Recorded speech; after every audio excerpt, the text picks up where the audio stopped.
Stalagmites in Israel indicate that annual rainfall at the end of the Bronze Age was exceptionally low. And this work is backed up by studies on mud cores undertaken by research teams all over the eastern Mediterranean. These cores reveal the levels of pollen in the air at the time the mud was laid down, so researchers can reconstruct past vegetation and climatic conditions. In Israel, archaeobotanist Daphne Langut has been studying some cores taken from beneath the Sea of Galilee and the Dead Sea, which suggests there was a dramatic fall in crop cultivation at just this time. We were able to count for each sample hundreds of pollen grains. What is unique about pollen, that each plant produces its own unique pollen form. So it sounds like its identity card or its fingerprint. And in addition, pollen is the most durable organic substance in nature. So it can be preserved for hundreds of thousands of years.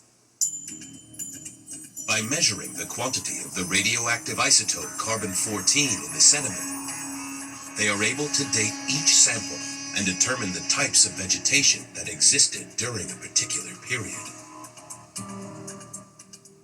And what they identified in the late Bronze Age were low percentages of tree pollen, such as oaks, pistachio, and olives, together with high ratios of herbs and small shrubs. This means that at that time, drier climate conditions existed in that area. Based on the pollen assemblages, we were able to reveal that these very dry conditions lasted for about 150 years, starting at 1250 BC. It is a situation that is difficult to handle. It would undoubtedly have had a devastating effect on the population of the region. Intrigued by all these new discoveries, archaeologist Israel Finkelstein began studying the cattle that were present in this area, as well as the crops that were growing in that period. This is Megiddo, a critical junction of trading routes in the Bronze Age, and in 1200 BC, this whole area, known as Canaan, was part of the Egyptian Empire. Remarkably, it seems that the Egyptians were introducing new farming methods here to cope with the drought. When Israel examined the cattle bones discovered on site, he observed that not only was there an increase in the number of cows in this period, but that they were reaching old age before dying. So the meaning is that they kept the animals for a long time, and usually the meaning of this is that they use these animals to plow. So this is important. It's not only animals for consumption. These cows were being used to plow crops rather than for meat. What's more, he also noticed an increase in the number of sickle blades used for cutting crops. There is also growth in sickle blades, hinting that there is an expansion of agriculture and especially expansion of cereal agriculture. I'm speaking about dry farming, that is to say mainly wheat and barley. Dry farming relies on natural rainfall to water crops, and both wheat and barley can survive with little or no irrigation. So it seems the Egyptians in charge here were increasing the production of these grains in order to try to cope with the crisis. And there was something else interesting about the cattle. We carried out ancient DNA study, and we noticed that there is something peculiar. First of all, of introduction of cattle, probably from Egypt, the zebu. And secondly, breeding of the local cattle with the zebu. And the zebu cattle is a strong animal which is more resilient to extreme climate, to extreme conditions. And we think that this was done on purpose in the late Monday. So they were also breeding hardier cows. If they had the time to do that, it suggests this must have been a very long drought, what we might now call climate change.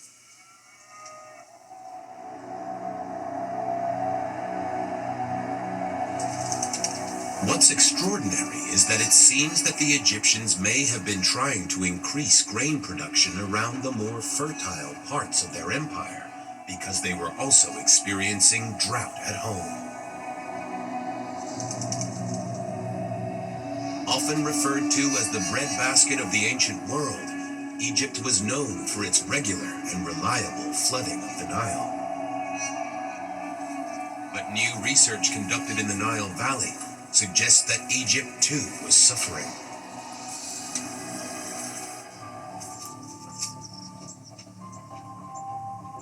Research scientist Nick Mariner and his team have been working across all the countries affected by the drought, including Egypt. We're using an auger to take a core to study the evolution of the Nile's ancient environments and its waterscapes. They can analyze the pollen and other finds in the layers of sediment, such as fossils or freshwater shells, to understand how the climate varied in ancient times.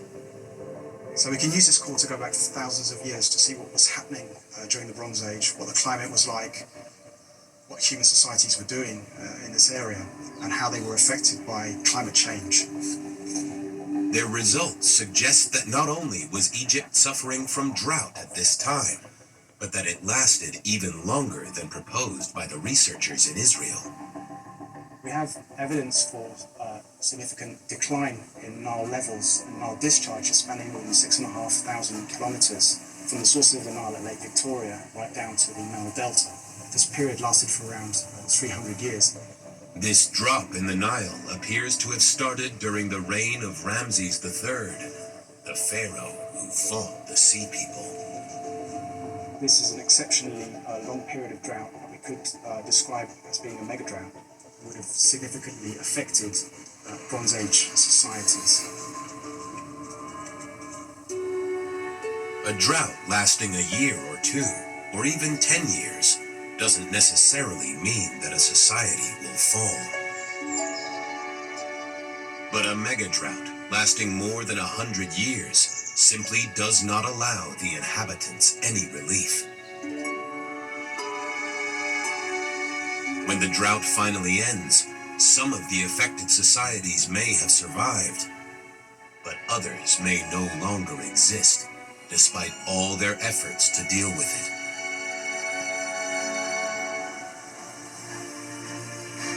A remarkable story seems to be coming together. A huge, devastating drought caused many different people to take to the sea in search of new lands, sometimes destroying the cities of the existing inhabitants. The result was a widespread collapse.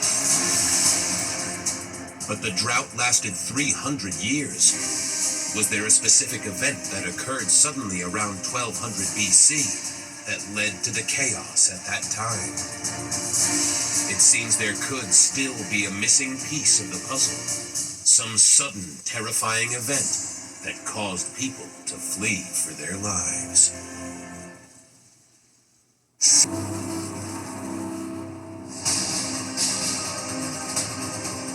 If a sudden event was the catalyst for the collapse of the Bronze Age, then one possibility is a volcanic eruption. The Mediterranean has many volcanoes, and the eruption of the island of Santorini in 1640 BC is known to have caused an earlier decline in the Minoan civilization. Yet there is nothing to suggest that Santorini exploded again.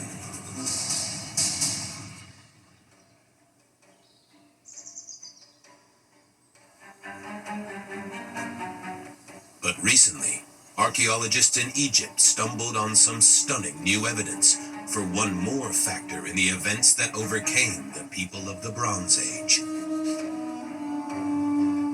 Until a few years ago, the famous colossi of Memnon were all that remained of the largest temple ever built in ancient Egypt, the mortuary temple of Amenhotep III. When we came here, we thought it was a large field. It was indeed a large field, preceded by these two colossal statues. Nobody, except very specialized people, knew that beyond the Memnon there was a vast, and there were the ruins of a very, very large temple. This temple, known as Kom el Hetan, was the pinnacle of construction in Egypt's new kingdom. But at some point in history, the building was completely destroyed by an earthquake. All except the famous colossi of Amenhotep III, which had once flanked the main gate. Over the last few decades, archaeologist Horig Saruzian has been attempting to resurrect this temple, excavating and re-erecting whatever stonework is left. It has been a Herculean task.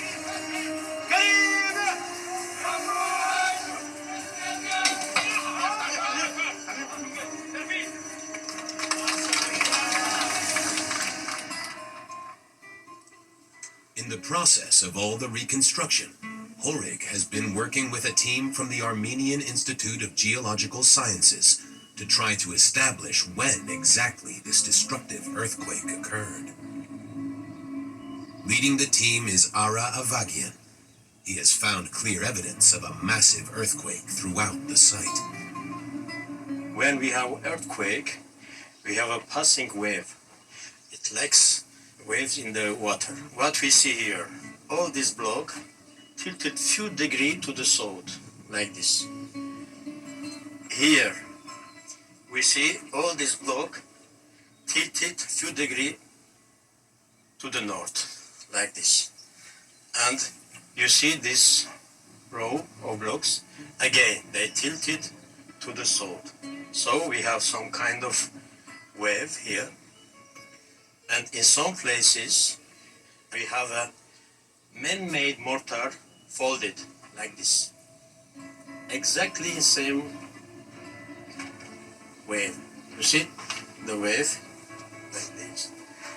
like this. So such a deformation can be explained only by earthquake.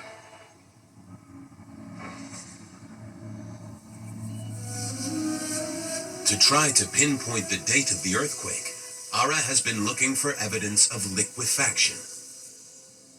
This can occur when soil is shaken in a large earthquake and begins to behave like a liquid, leading to extensive damage to any structures built there. So here we have a very beautiful manifestation of liquefaction. We have a thin archaeological layer, and after the earthquake happened, we have like plume injection of sandy layer. Okay, it destroyed archaeological layer. You see some fraction of archaeological layer here. The team found several examples of this liquefaction layer, evidence of a massive earthquake.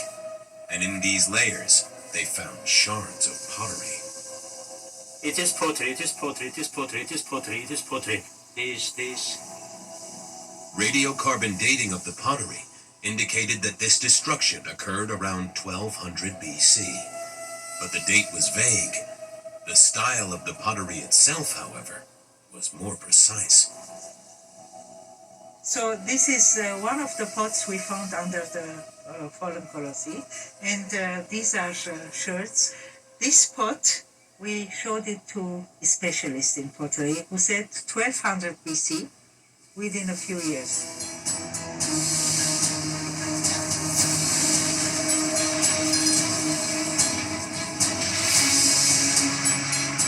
A massive earthquake seems to have happened in 1200 BC.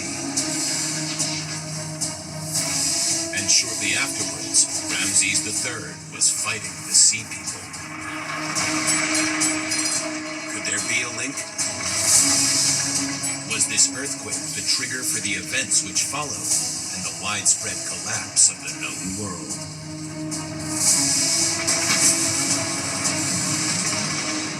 If so, it was important to know exactly how widespread the earthquake was. To determine the extent, Horrig and Ara traveled throughout Egypt, looking for evidence of earthquakes and attempting to date them. The damage in a funerary chapel at Gabel el Salsila is particularly striking.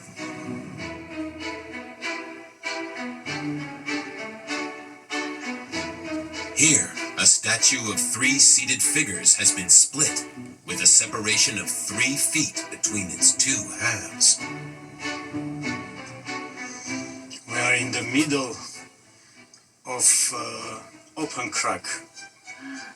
These were 3 persons seated near each other, and now they are split. It is fantastic to see this statue split in 2 parts and displaced during this shock. You can be sure that it is earthquake here. Based on the direction of the cracks, Ara and Horrig think this could have been the same earthquake that shattered Qom el-Hetan. Might its effects have been felt even further afield?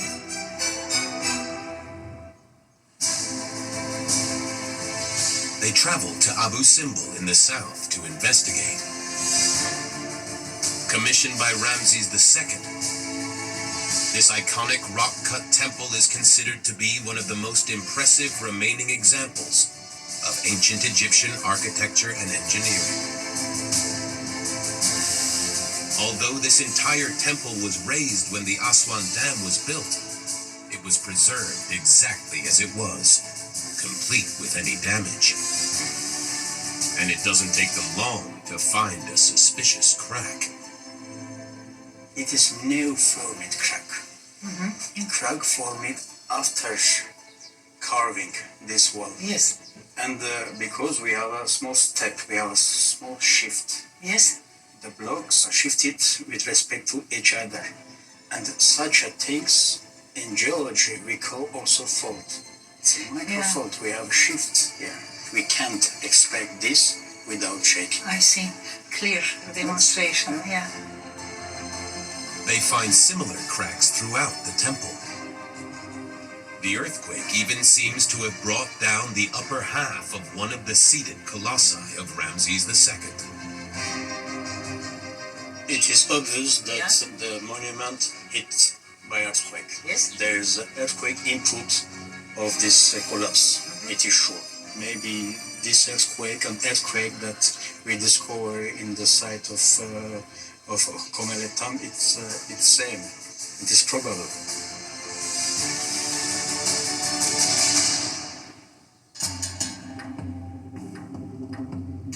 So far, from Abu Simbel to Saqqara, the length of Egypt, they have found evidence of a massive earthquake, or perhaps a series of earthquakes at much the same time.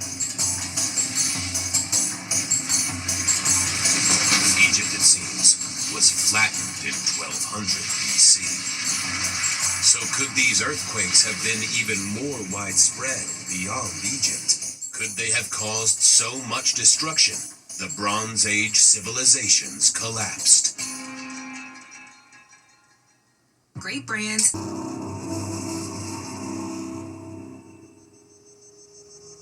Could earthquakes have caused destruction beyond Egypt, so great they heralded the end of the Bronze Age?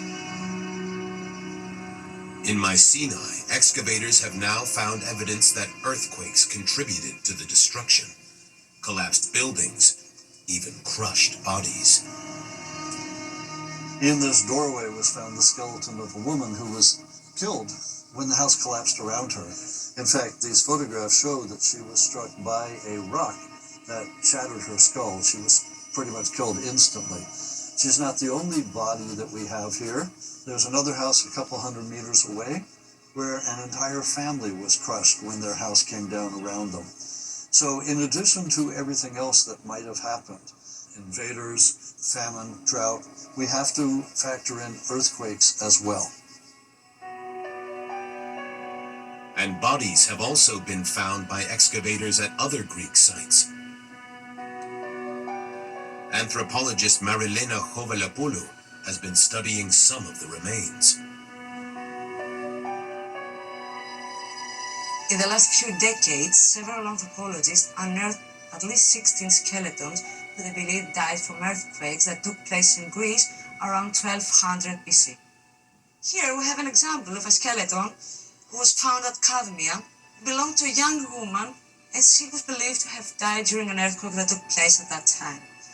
She had several injuries to her skull, but this one over here that we can see in the middle of her cranial vault is believed to have been the fatal one. This fracture is thought to have been caused by a falling roof beam.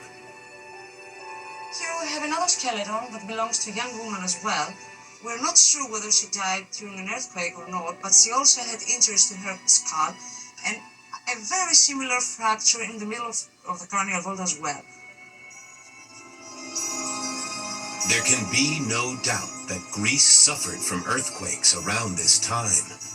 And Eric believes that in some cases they may have been responsible for the destruction of entire cities, including the site of Tiryns.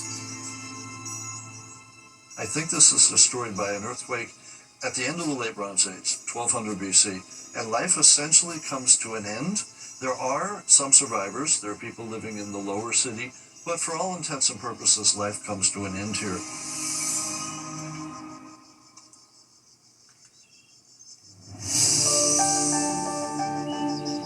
Eric thinks it would have been possible for a storm of earthquakes over a period of 50 years, from about 1225 to 1175 BC, to cause such devastating destruction across the Eastern Mediterranean that society would have found it very difficult to recover.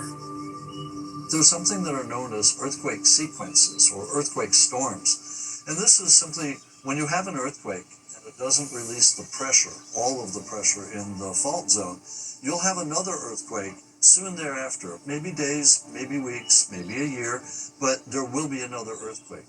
And if that earthquake does not release the rest of the pressure, you'll have another earthquake, and another, and another. In fact, usually we need to unzip the fault line, as we say, and that can take up to 50 years and a number of earthquakes. And then the sequence starts all over again. The Mediterranean is full of fault zones, as the recent earthquakes in Turkey and Syria have shown, and the Bronze Age world may well have been a victim of this unzipping. If we take a look at the map here, there are active fault zones everywhere. We've got one coming down the side of Greece and Crete, coming around to Cyprus. There's another one that goes across the top of Turkey. It's the North Anatolian fault line. And of course, we've got the Dead Sea fault that comes up, forming the Dead Sea and Lake Tiberias. Now, if we superimpose a map of all the sites that are destroyed at the end of the Late Bronze Age, we can see that many of them are right next to an active fault zone. So we have here, I think, between about 1225 to 1175 BC, we have an earthquake storm in the Aegean and Eastern Mediterranean. And that may tell us why a lot of these sites are destroyed. Such an earthquake storm would undoubtedly have devastated many cities and left others vulnerable to attack. Across ancient sites in the Eastern Mediterranean, what is clearly earthquake damage is visible.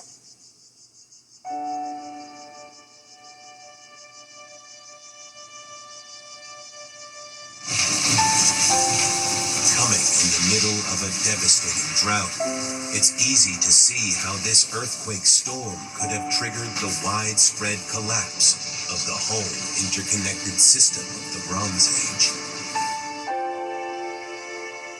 causing people, the sea people, to set out in their thousands in search of new homes.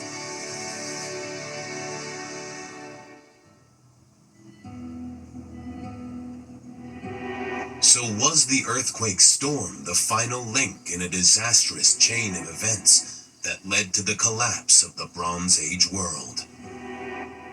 Even today, earthquakes are frequently followed by the spread of disease as water supplies and drains are destroyed. And disease may well have been an additional factor in the disruption.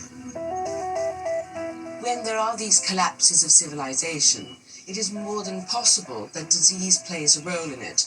Sometimes it is sort of the catalyst, but more often than not, when there's so many things going on, particularly problems in terms of food, you have populations that are more vulnerable to any kind of disease that might be around. And so you will have the young and very old dying off, as well as this affecting other members of society.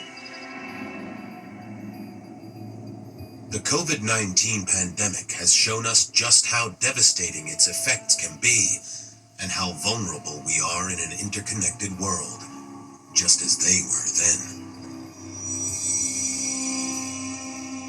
Diseases are often hard to identify in the archaeological record, but research suggests that at least 10 could have been implicated in the Bronze Age collapse, including smallpox, typhoid, and malaria. This is the tomb of Ramses V, and his death reveals that smallpox was in Egypt shortly after these events. King Ramses V had little pustules all over his face, we know from his mummy, and then when we carried out tests, we found out he actually died of smallpox. We have several texts that talk about how he was not buried immediately upon his death, but in fact 16 months later. And this is a very odd thing because generally within 70 days of your death, you were supposed to be buried. We also know that several tombs were being cut for other relatives, suggesting that everyone died at the same time unexpectedly. And also the workers who had cut these tombs were given a whole month's leave at the expense of the state, which has led some scholars to think that maybe this was the first example of quarantine. It sounds suspiciously like they were facing a widespread epidemic. Smallpox doesn't just appear as a single case, and if the pharaoh and his family had it, we can assume it was sweeping through the population, rich and poor alike. Without vaccines or antibiotics, the spread of infectious diseases would have been disastrous. According to experts, there is nothing like a severe plague to deliver a fatal blow to an empire. It seems an answer as to why the Bronze Age collapsed is finally emerging from the shadows.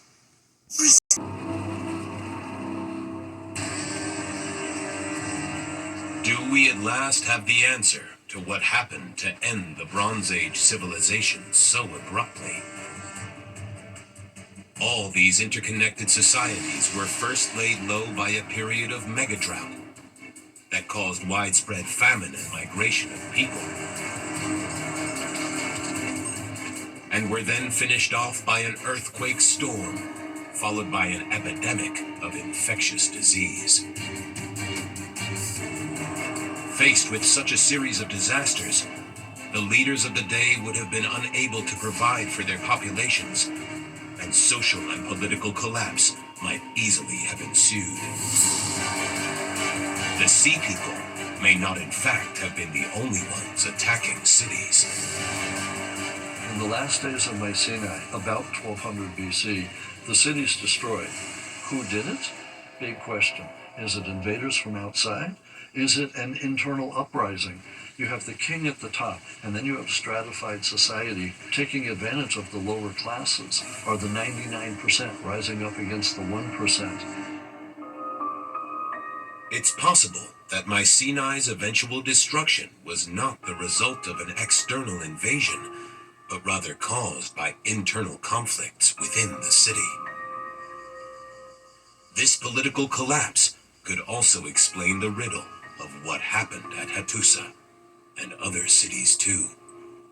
Local resentment, I think, would have been a large factor in this. Now, we can imagine you're toiling away in the fields, you're sending your agricultural production to the palace, you are not invited or included to any of the fun and festivity, even if it's religious in nature, within the walls of Atusa. So there would have been a real social divide between the haves and have-nots, ripe for some sort of uprising. An internal rebellion may well have been the knockout blow responsible for the Hittite state collapsing and vanishing from history. And though Egypt survived, evidence of political and social unrest can even be found here. Following Ramses III's victory over the Sea People, we find the first labor strike in recorded history.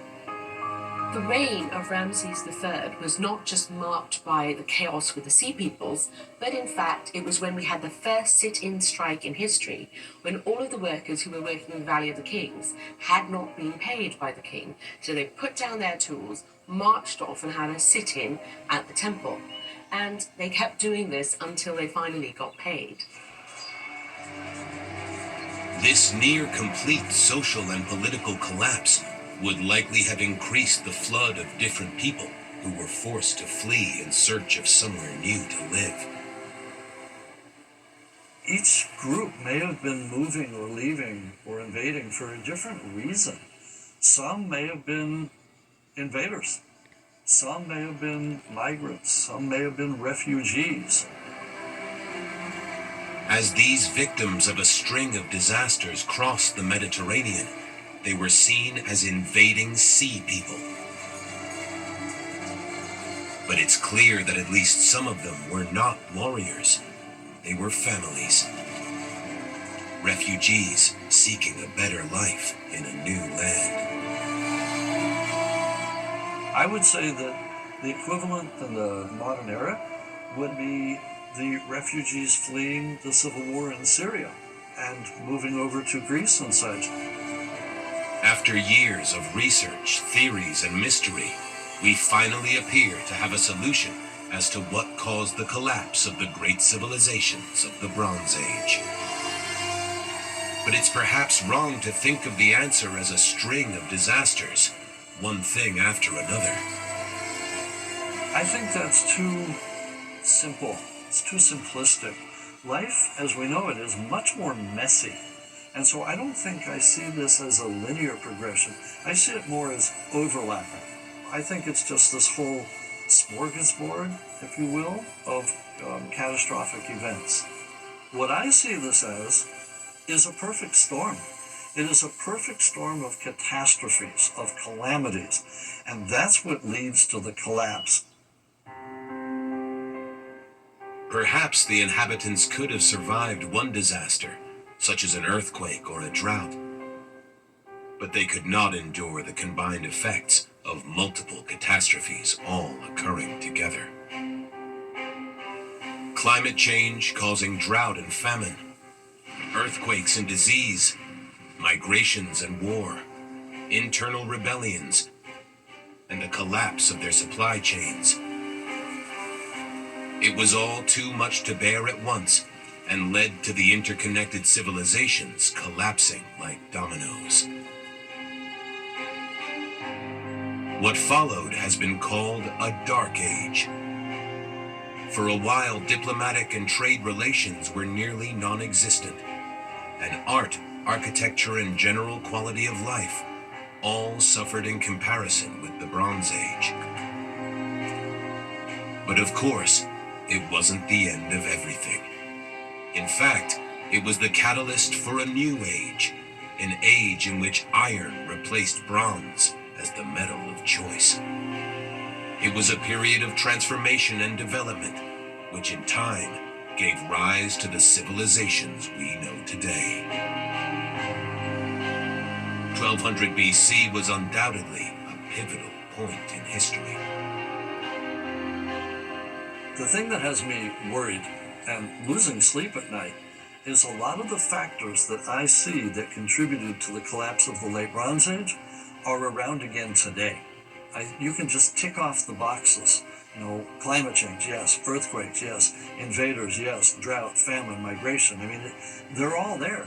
We are, I think, ripe for a catastrophe, right? Especially today, we've got, COVID's been rampaging around the world. We've got supply chain issues. I mean, every time I turn on the news, I'm like, it's deja vu all over again. Right? This is the late Bronze Age collapse.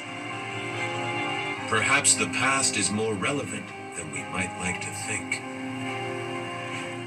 Climate was a prime mover in the process. Climate was the centerpiece in the whole thing. Of course, it brought about other processes, people moving, destruction of cities, collapse of empires, and so on. But the beginning was the climate.